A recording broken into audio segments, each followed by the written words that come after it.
Good evening, it's Joyful Hermit. I'd like to talk about St. Paul saying to be all things to all people. And I should have found the exact reference to that. I'm not sure which of his epistles it's in, but um, I don't. Maybe he was referencing himself that he's all things to all people. I don't think so. I think it was more of that's a goal or something that we should be. But in reality, of course, I mean, it sounds good, and it is a goal, it's an ideal. But he wasn't all things to all people. He wouldn't have been beaten, scourged, um, thrown overboard, left for dead, stoned, his head chopped off so violently that it bounced 3 times on the ground when it flew off. And it is said that fountains, water, came up in the 3 spots where his head fell and bounced.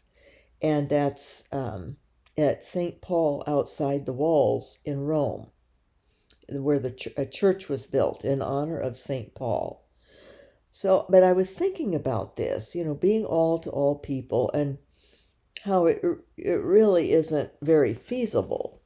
Now we can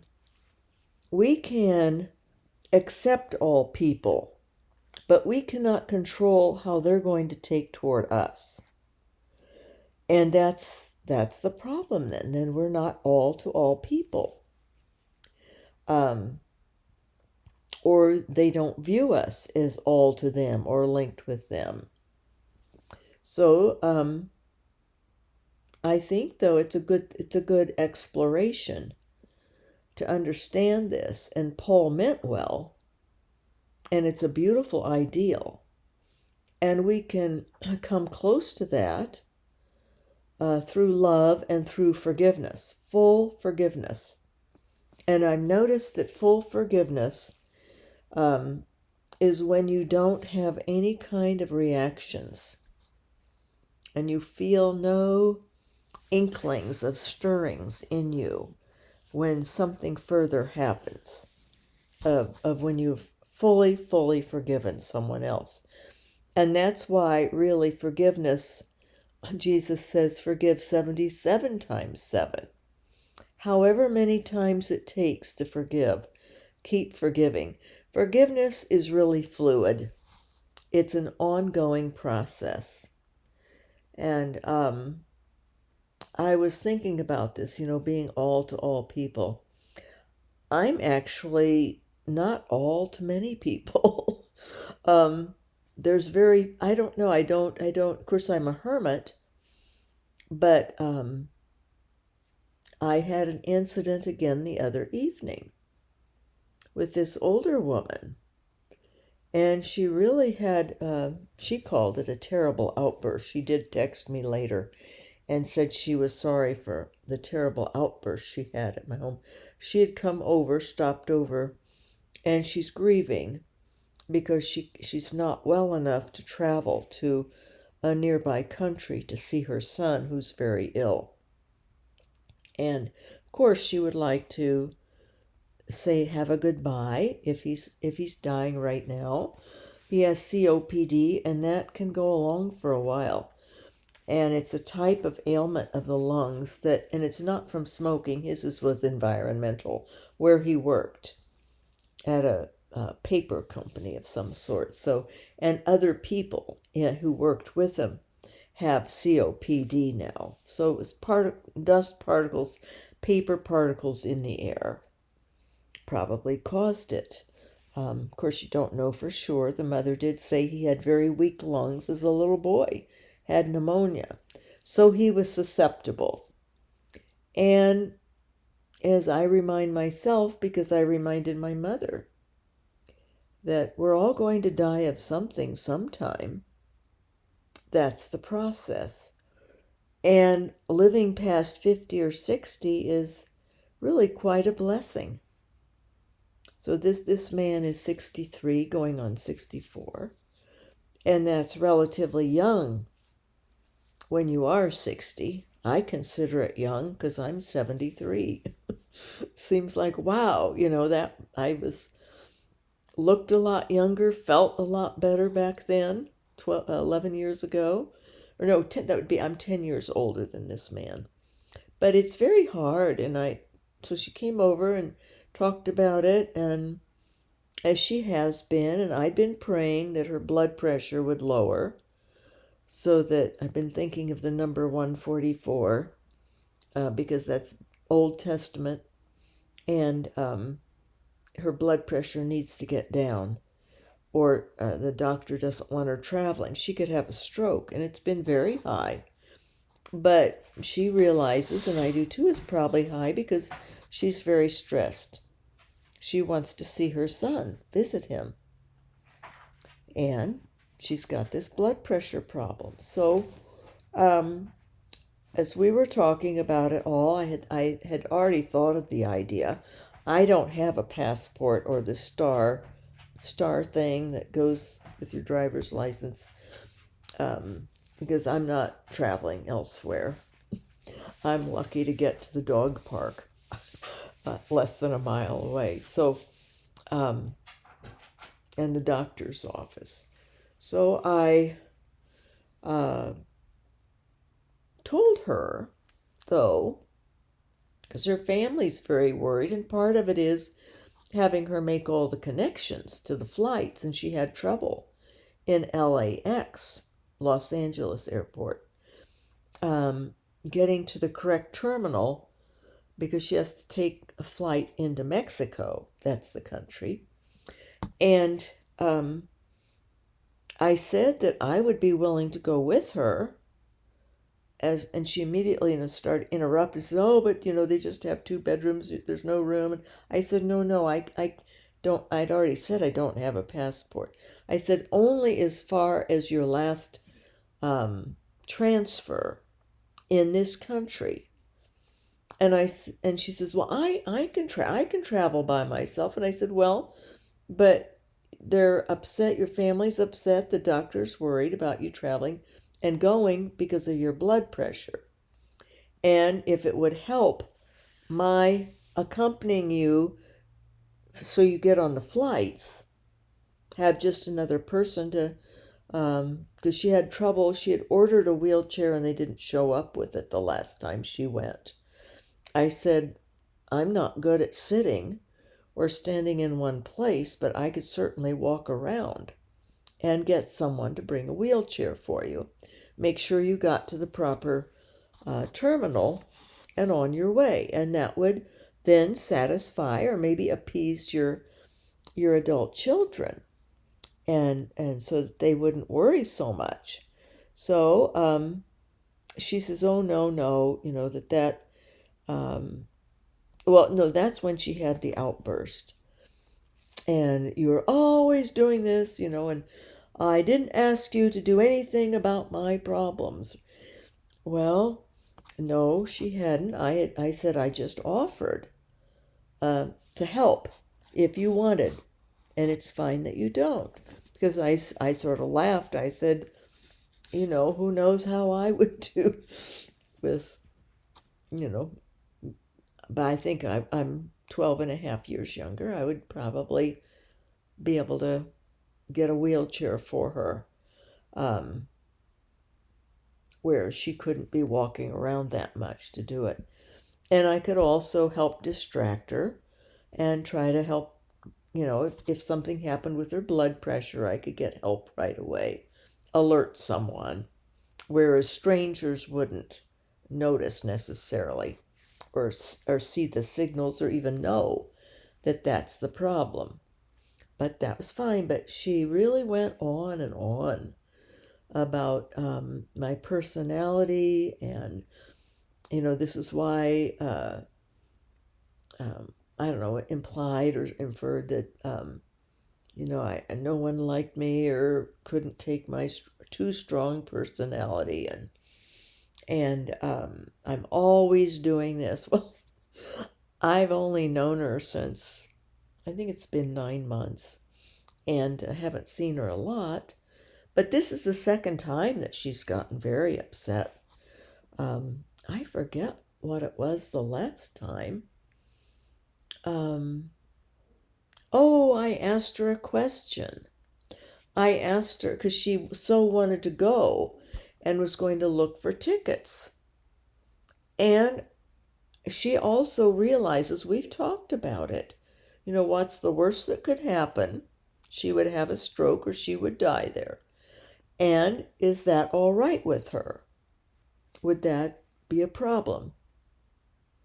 And, you know, or is seeing her son, because she has experience with people with COPD, her parents had it and died that way. And so she knows how lonely it can be. The man has a wife and all, but they don't, she doesn't have the same type of conversations that her son likes, for variety, since he's pretty much bedridden. And I can see that, you know, they talk about certain things, but he and his mother could have, she says they like to have political conversations and religious conversations. I don't know if religious was the word she used, but news events and different things like that that he likes to talk about, keep stimulated, his mind stimulated, and as I know, distracted from the illness. That's a big part of important work to do with someone who's ailing, is to help them distract from what they're going through and from the pain of it and from being so stuck in bed or failing in health. But so I realized, you know, I tried to sort of usher her to the door gently and said, you know, we're sort of done here, and you know, because she was getting very, very upset, and that's not good with high blood pressure. But I texted her then. Well, she doesn't like long texts, and I'm a writer. As you've noticed with my comments, I can go into detail easily, and it distracts me from my pain. And she has, she also doesn't like that I'm verbal. I'm a very verbal person. And I've told her, I said, you know, I'm been concerned about it since you brought it up before. It does concern me. You know, when somebody says they dislike you, or this is the problem you have and why you're unpleasant to be around, then of course, you know, most of us want to then work on it. You know, see, yes, this is true. So I talked it over with Dr. H, and he knows when he calls, I'm very verbal.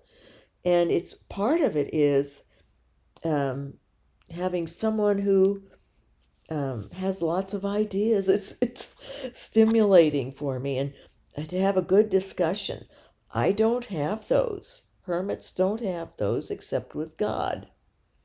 And but I mentioned to him, you know, that I was told I just talk too much.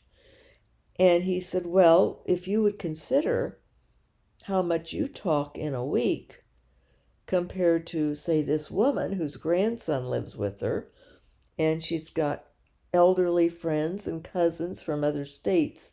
No one here. I don't think she has people here she knows, but from her long life, and often on the phone, her a family member lives here. So he says, if you would add up how much you talk here, you know, in a week compared to someone else, you would find that you rarely talk or not much, don't say much. But it was very interesting. And I texted and and said that you will always be my friend and you are always welcome at my home. But if I upset you, maybe consider if it's worth it to you, if it's worth it to come over and want to communicate. But I did say you will always be my friend, and I hold no ill will or grudges, because she had since then had said, what a terrible outburst she had had. And it wasn't pleasant, but it was amazing. It didn't throw me.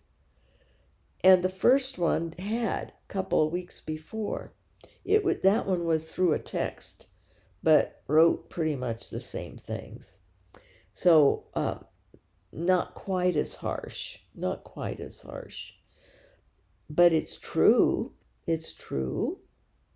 I readily admit I'm a very verbal person, especially in my older years, and I use it as a pain distraction.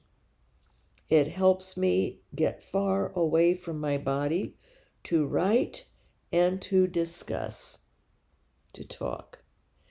But it has to be of something that is more worth. Where I get into trouble is if it's if the other person stays in the temporal light, superficial conversations. Those don't, like I've said before, talking about God and also talking about issues involving the way we live our lives, in striving for spiritual perfection, which of course is all in God's purview. That's God's realm. But we strive for love. Lately it's been to strive to learn to forgive.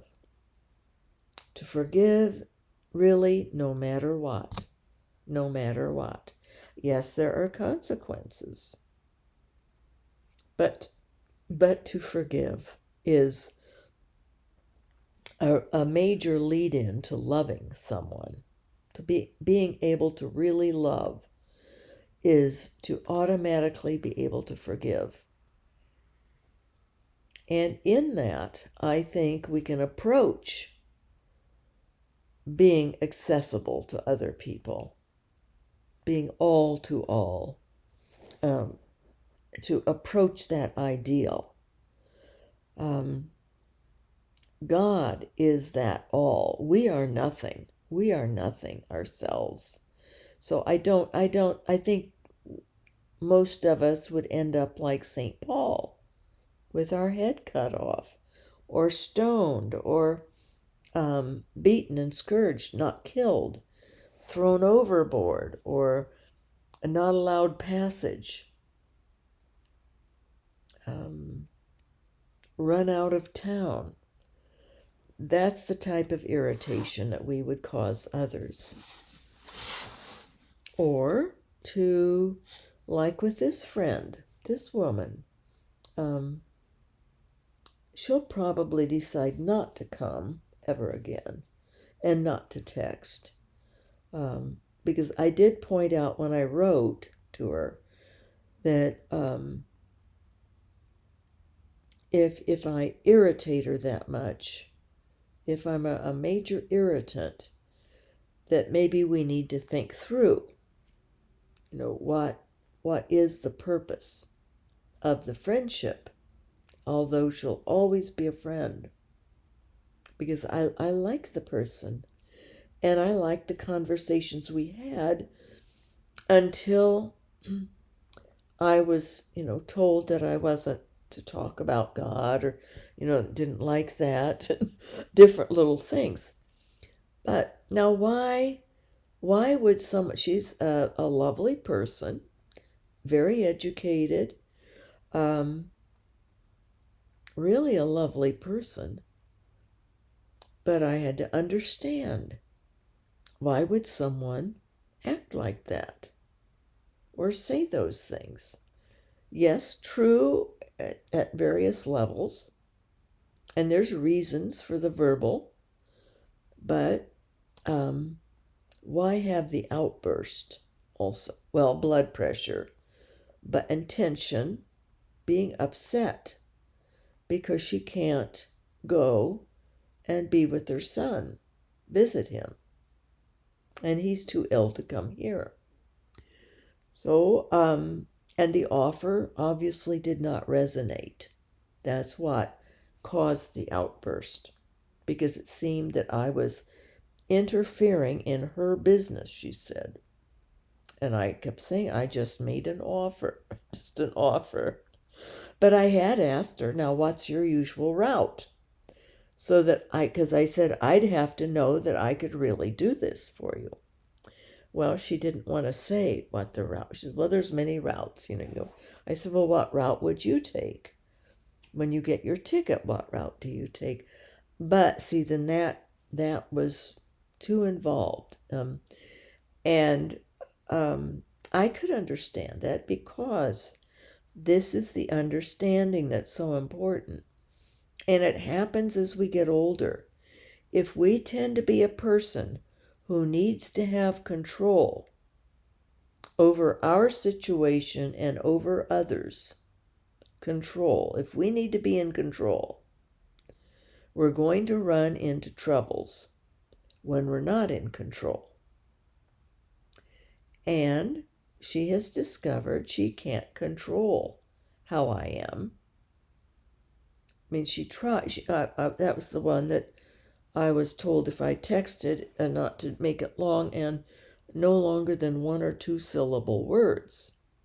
And when she wrote syllables, she put hyphens in as if to break it up into smaller words. So it's a control issue. And we all have control issues to certain degrees. We just do. The closer we get to God and the more we understand God, the more we realize only God has control. Ultimately, especially on anything big. We have control over our reactions, or we can try to have control. Sometimes we don't handle that. She didn't, but I don't blame her. As I wrote back to her, I said, you are grieving terribly, and you're facing that, it's going to be difficult for you to get there to see him and to have your goodbyes, or whatever it is that you have a need for, and that he wants also, that he may want. And she did recognize that, if she had a stroke there, it would be an imposition. It would be very hard. Hard on him, hard on his wife. No one would be able to be with her at a hospital, because he needs the care. He needs his wife's care, his wife to be there with him all the time. So, his lung things are terrible. If you have problems breathing, or your oxygen tube gets a plug in it, someone needs to be there always to make sure that they can clear the line, or get the tube back in the nose if the person's weak or has fallen asleep. You need to check on them often to make sure that the oxygen's working right. So it's a no small matter, this whole thing. But I said, I saw you so sad, standing there so sad, that my innate nature is always to want to help someone. And I said, so that's why I made that offer. But I said, it's fine not to. I said, you're being realistic, but it's painful. And it is probably the greatest sacrifice that she'll have to make, that a mother would make. Think of Mary at the cross. But Mary could be there with her son. And that was a blessing that God allowed her. She could be there. But a blessing, but also a horrible, horrible ordeal. And, it takes a lot of courage to be with someone when they are suffering a violent death that is unjust. a murder. That's what it was a murder. So it was an interesting experience, and I was thrilled and praising God within myself later that I had reacted with calm, and I said I take no offense when she apologized for her outburst. Absolutely no offense, because she's before tried to tell me that in essence, basically, she doesn't like my personality. It's too strong. She's used that word. It's too strong, and it's too involved in her business. That's her business, not mine. But she doesn't realize she brings all these things up. She comes over to talk about it. So, but I said, I know. But I said, and I said, I will promise that if you want to come again, that I will try to just listen and not speak, but understand that this is part of my gift. Most people contact me. In fact, that's the only reason I might get a phone call, a doctor's appointment, or someone who wants advice or to talk things over with me to see what I think or if I have any ideas. That was the area of emphasis in my doctorate, was organizational leadership. I've always been a little organizer and a leader. That's why my spiritual dad said that if I were in a religious order, I would need to be made the Mother Superior. We both laughed. It's true. I was the leader of the Brownies and on up through the Girl Scouts. I was first chair in the clarinet section, and always had lots of ideas at home of things that we ought to be doing, and figuring out ways that I could get my parents to go along and decide to do it, or let me earn money to buy a little sailboat, or whatever it was. That I'm an action person. I'm a doer.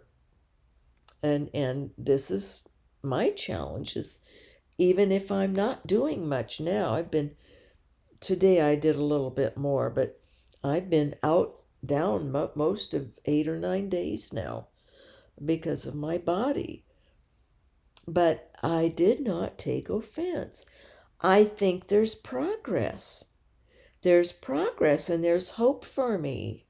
I said I would certainly try. I promised to try to just listen and to not come up with any ideas to help her reach her dream of what she wants more than anything, she said.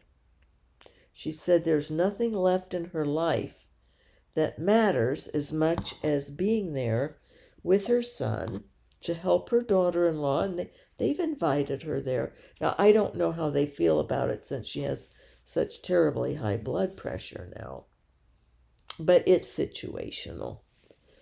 It's because she wants to go there so much, and she can't. Her family and the doctor's standing in the way, and her blood pressure is. So it's a loss of control. And when I came up with this idea and this offer to her, that registered that I was interfering and maybe in some way taking control away from her of what she wanted to plan or do or not do. Or maybe she really doesn't want to go as much as she says. Maybe she's fearful of having a stroke there or dying there. You die there, you're buried there within 24 hours. Wouldn't be back buried by her husband here. And her family here would not see her to say goodbye if she lived a while. And the daughter-in-law wouldn't be able to leave to go to the hospital to interface or to speak Spanish with the doctors. So it was a problematic thing, but I was making an offer. But perhaps deep down she doesn't want to risk those problems. And that's a prudent thing to do, plus thoughtful. We talked about that. I mentioned that's very thoughtful of your daughter-in-law and your son, because he would feel terrible if you had a massive stroke when you were there, on top of what he's suffering. So I said, this is really the greatest sacrifice of a mother, is to know the child is ailing, no matter what the age, and know that the best thing you can do is to withdraw yourself. That's what I've been realizing with my adult children, that gave of themselves so much. Oh, and one of you viewers who is helping her father, who's ill and a widower now, and who's not all that pleasant and not all that grateful. I'll say not all that, really not much at all. Wants more time, once more from the daughters. But she brought up the thing of guilt. How the adult child, or whoever's helping the parent or the other person, always feels guilt that it's never enough, that it isn't enough, and maybe they should be doing more. And it took me back to when I was helping with my mother. And I had this guilt, and I've had it since, but I forgave myself on that too recently, that I vented about it. It got stressful. My mother had a temper, and she was very blunt, very outspoken, said what she thought and didn't mince her words. And it could be painful what she would say. And she was critical when she was unhappy and didn't have control. And she was bedridden with pulmonary fibrosis from probably asbestos exposure as a child in some of the old Midwest homes. A lot of asbestos was used. Whatever, she got it. She had never been a smoker either. And it's a horrible suffering. But I felt guilt then, after she passed and for years, that I had vented to two cousins and a sister, one of my sisters, and gossiped. That's it, venting about another person. Just substitute the word gossip in for it. That's what it is. So, and it wasn't nice. And my mother started venting about me to my aunt and to her friend. And so I took time out. I took a week off and told my mother I couldn't take any more. Needed a week of rest. Well, I called at least three times to the nursing home every day.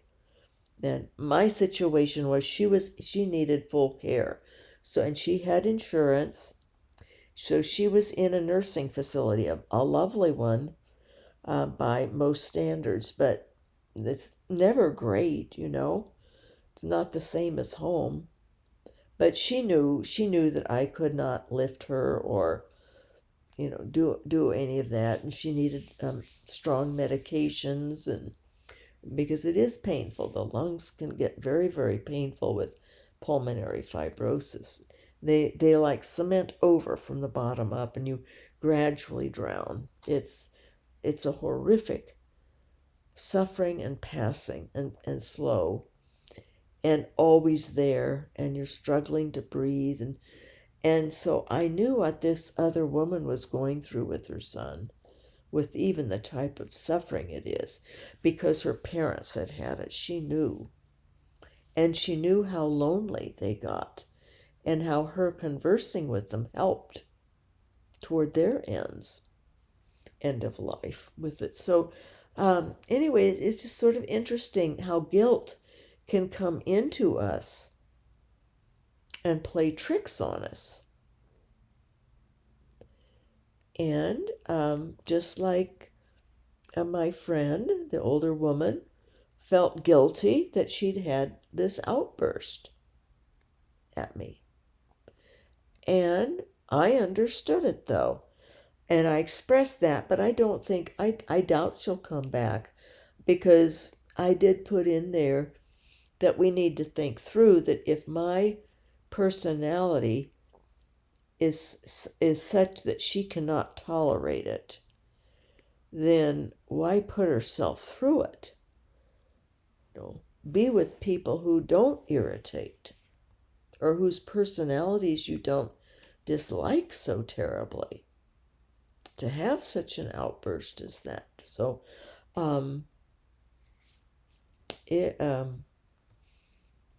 anyway, so that was something.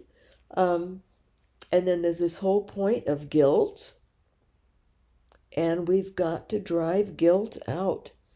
Who puts guilt in us? Well, it can be the Holy Spirit if we truly are guilty. If we're not doing all we can do.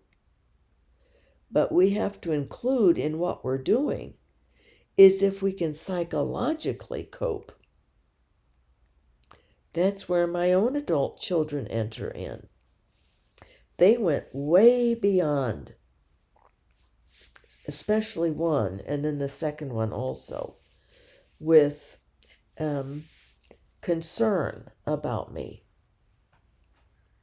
And yes, it's wonderful, and it's the ideal. It's how we wish it would be all the time. But they can't.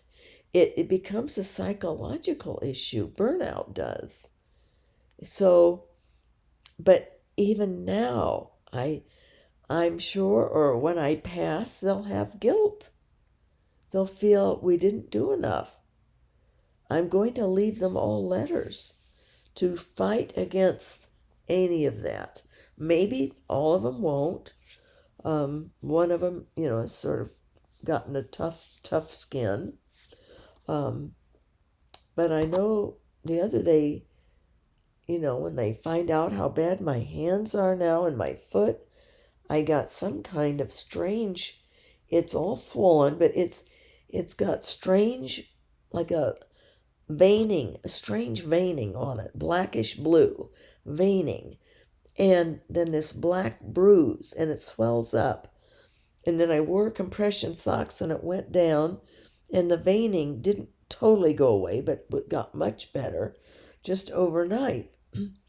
But I wake up in the night, especially in the morning. I don't sleep much in the night, but maybe by 2 or 3 I'm able to sleep a little bit. I wake up with just this excruciating pain in my feet. It's some kind of neuropathy, or this one blood issue, bruising, odd bruising. It says odd bruising in your extremities are a symptom of it. So that might be what that is. I've never seen anything like it. And I've never had anything like it. So, I'm not even going to mention that. But I mentioned my hands to one daughter. And then the next thing, she wanted to help pay for a check cancellation fee, which was my fault because I was having a pain blackout. I was functioning, but I couldn't remember a thing. No clue where that check is that she had given me. So, no. I said, no guilt. Don't feel bad because of the suffering or the mental blackouts I get from pain. That's not your cross. That's not. But I think she felt guilty and sad then. So it's a back and forth thing where they genuinely feel sad and hurting for us, but yet they have so given, and they have their lives that are high stress, and their children who have issues or different things they're working through as teenagers. My grandchildren are teenagers, and it can get difficult. They have their marriages or divorce or whatever they've had to do, and or live through, um, their jobs, relationships at work, and relationships in social settings. It's when I just had no idea just how much this can affect, because I was affected even in a year of pretty much daily going to the nursing home to be with my mother for hours because it was so lonely. She couldn't even eat with other people because of the coughing and spitting up sputum. It wasn't contagious, but people complained. So she had no one, and she wasn't used to that. She was always used to it at her other facility, eating, at the dining room. And it was a retirement community where she lived before.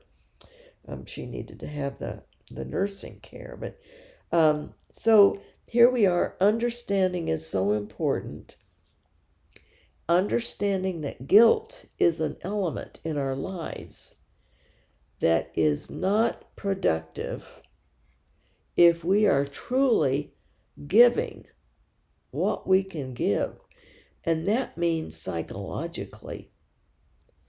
Because if you're giving more or have for too long with someone that you love them, but even to see them then just triggers your memories, or you're upset, or you're clutching stomach. It feels like it's going in a ball inside of you, or you're increasingly having to vent, and you become fixated over the person and their flaws, their foibles, the things that irritate you most. And it's out of control. And the control thing's starting to get to you when maybe ordinarily you're not a controlling type person. But it's something to consider, guilt. And then there's the guilt that comes from God, or could conceivably. I'm not saying it does, but as a checks and balances, as a reminder, hey, you're not practicing charity. You need to do more. But usually with people who are caretakers, that's not ever the problem. The problem is more. They give and they give and they give until they collapse from the weight of it. So, and then and because it becomes out of control, we become out of control with what we can handle, and we no longer recognize. Or we know that just seeing, say, like just seeing me can cause this rancor or this upset, maybe from something I said years ago. Who knows? These things stick with us. Or something that I was blunt about, or not having my frustration under control, my own temper under control. That's where we have control over things. But sometimes, if pain's bad enough, you really don't have that much control. People who kill themselves, who otherwise weren't going to, but matters get out of control. So control is this other aspect to consider, for us to consider in our spiritual journey, in our spiritual development, and to keep things in balance, to keep it all in a good balance and a good flow. But control generally is not our friend, other than self-control is our friend. But it's It's an anxious type of a situation. That word control is anxious, and it is powerful in the damage it can do to ourselves and to others. Um, and especially as we get older, control tends to grow on us and in us. So, just thoughts I've been having that I thought were interesting, and also they relate to why we generally aren't all to all people. There's a lot of variables that go into being all for someone. I've got my arachnoiditis itchies going on. My back has been terrible. Excuse me, itching. I'm sorry. It's become what's called an autonomic response. Just like breathing. It just is there. It's a reaction. And like my offer to help, that offer to accompany as far as I could before we hit the border. I couldn't pass over into. But anyway, things are going otherwise very well, I would have to say. I'm letting go of control, and I'm understanding. I'm actively understanding and practicing it. And it's been a tremendous blessing from God. So if you haven't started some of this yet, even pondering, thinking about God, and thinking about how God understands and how God has control, but He has control as an ultimate good. What He controls is for our ultimate good. So that's a different kind of control than the type of control that you all have, or have a certain sense of control over others that is loving and careful, caring.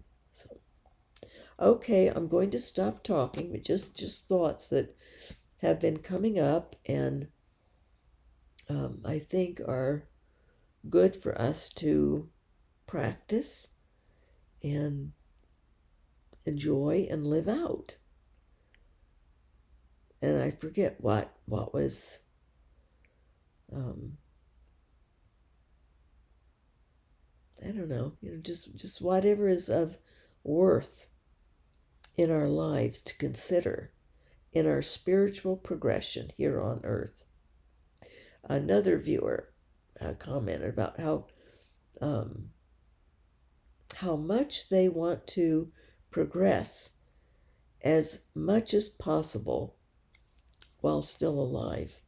And that comes, Catherine of Genoa spoke about that. That was one of the messages she got, locutions, while she was in ecstasy, to progress as much as we could while we're yet alive. And so that's another good reminder.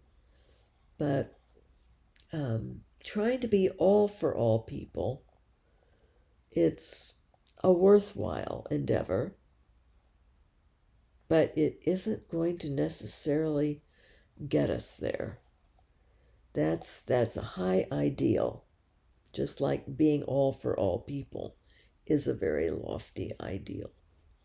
God bless His real presence among us, and let us continue to love one another, to love God above all things, and to love, to learn to love as God loves. Have a beautiful evening and day, no matter what time you're in, wherever you live. And hope to talk to you tomorrow. I've had a request for information about victim souls. And I still want to get back into Teresa of Avila. And there may be some others you're interested in, other holy people.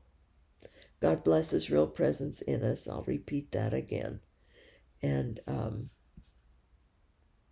pray for me. I'm praying for you. Thank you.